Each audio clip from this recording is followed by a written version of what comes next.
Hi all, Rick here, continuing on my video series looking into shuttlecraft of Star Trek and moving into the current newest addition to the timeline, the Type 14 shuttlecraft, which acts as the mainline auxiliary craft around the turn of the 24th to 25th century. The Type 14 was created by John Eves and Harold Belker, developed as a continuation of design from the earlier Type 11 shuttlecraft as seen in Star Trek Insurrection. The nacelles were swapped out with the favourite of the Picard era, but otherwise the design lineage is clear. It retains the same scale and separate cockpit that its predecessor did, also designed by Eves, which expands the shuttlecraft's use as something more than just a short-range A to B transport ship. In universe, this is pretty much its origin too. The Type 14 was created with a longer range in mind than most prior vessels, based on developments made in the 2390s, derived from advancements that came with the explosion of tech from reverse-engineered Borg and Voyager's trove of information. As technology becomes more compact, it became more and more feasible for a shuttlecraft to serve wider and wider roles beyond that of courier. The Starfleet scout ship of the 70s and the Delta Flyer were both pushing what a shuttlecraft was capable of in terms of range, speed and combat potential.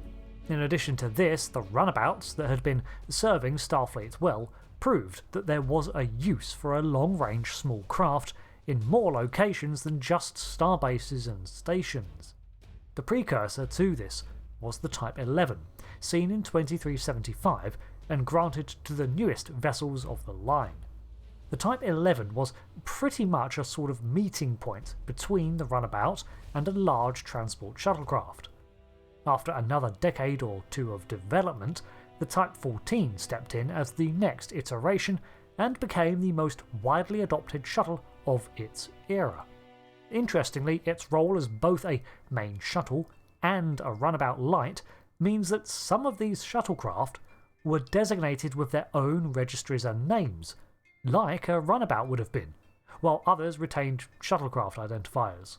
An example is the USS Jemison NCC-1122E, signalling it as a separate ship independently registered from a mothership.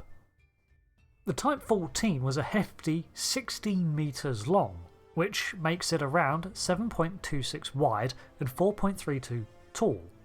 In a bit of a callback to earlier designs, the Type 14 actually had multiple docking points, with the rear hatch hosting an extendable docking ring, and the top also having a smaller pressure seal hatch. This is one of a few shuttles to actually have separate interior sections, considering its size. There was a designated cockpit at the fore with 2 pilot seats and room for 2 more crew depending on the requirements. Like all shuttlecraft, it could be piloted by one, but worked optimally with a co-pilot. Considering it could operate as a long-range shuttle, it probably shared the Type 11's bunks and a recreational area, and utilities, like a runabout did. Alternatively, the rear space would double as additional seating or a simple cargo room, depending on requirements, as these served as the mainline shuttle for Starfleet. The nacelles are basically a scaled-down version of the common nacelle design of the 2400s, as seen on the Echelon, Sagan, Duodestat and Neo-Constitution. However, it looks like this is a continuation of an intermittent theme, as there are no identifiable separate impulse engines. This suggests that the strips on the rear of the nacelles are in fact the impulse engine outputs, which is something that does crop up occasionally in Starship design. Personally, I prefer them separate, but there is a precedent. Now, as of this video, we don't have confirmed stats, so these are educated guesses derived from its precursor, the Type 11. The core, if of the same design philosophy, would actually be more accessible and running through the wall of the vessel, which is supported by the suggested hatch below for ejection. Additionally, there's a lot of auxiliary and power systems running through the roof of the shuttle, with multiple access hatches to systems from inside and out, like life support. One of the best details I've noticed is the no step sign on the nacelles. A fantastically detailed model by Nick Duguid. the ship could achieve a cruising speed of warp 5 while reaching a maximum of pushing warp 8, although I would not be surprised to hear it actually made it above this. However, despite all the claims of it being long range, operating at such a high factor would undoubtedly limit it. However, the Type 14 was unarmed by default, which does seem dangerous for a long range ship. However, the only real ones that can confirm this are the ones attached to starships, where they are more likely to be used for ferrying people and cargo around. It's possible that when a Type 14 was assigned to long range missions, it was appropriately armed in case of emergencies. It could be outfitted with small phaser strips, with 3 on top, 2 under the fore, 2 on the rear, and 1 on each pylon for total coverage. It could also carry a micro-torpedo launcher that fired photon torpedoes, similar to the loadout of a Runabout. Naturally, it came with deflector shielding, which was some of the most robust shielding for a vessel of its scale. However, the Delta Flyer still outperformed in this area.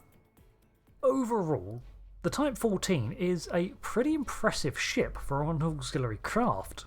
Around the same scale as those seen in 2375, it really strikes me as a sort of inevitable development.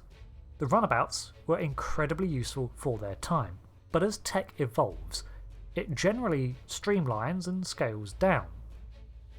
So it was only a matter of time before something like a Runabout shrunk from 23 metres to 16 while performing the same tasks. With the efficiency of producing such craft also improving, in the end, even the most standard shuttlecraft is going to far outstrip those that came 40 years before in terms of range, functionality, and frankly, comfort. I know I'd much rather go on a long-range exertion on one of these than a Type 6. What do you think? I really quite like it, although it's a toss-up between this and the 11 for me. Then again, the 14 has fins. I'd like to get some actual details on the Type 14 too, so we can see for certain how far things have developed with these small ships of Trek.